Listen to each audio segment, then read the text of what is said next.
Assalamualaikum warahmatullahi wabarakatuh. Sakit bagi hamba Allah yang beriman adalah rahmat Allah. Allah cinta pada hamba itu, sehingga dengan sabarnya, innama yuwaffas sabiruna ajrahum bighairi hisab. Allah beri ganjaran pahala yang tidak terhingga.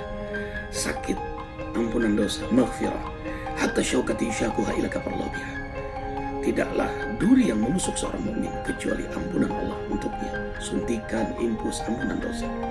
Sakit, pintu silaturahim, keluarga sahabat berdatangan. Sakit, doa sakit itu sangat mustajab. Sakit, hidayah, menyadarkan kita bahwa kita nggak ada apa-apanya, sangat lemah. Kita butuh pertolongan Allah. Sakit, isti'adatil maut, tidak ada persiapan terbaik selain dalam keadaan sakit untuk menghadap Allah. Sakit, Allah bersihkan dosa kita untuk menghadapnya. Allahu Akbar. Semoga kita husnul khatimah. Assalamualaikum.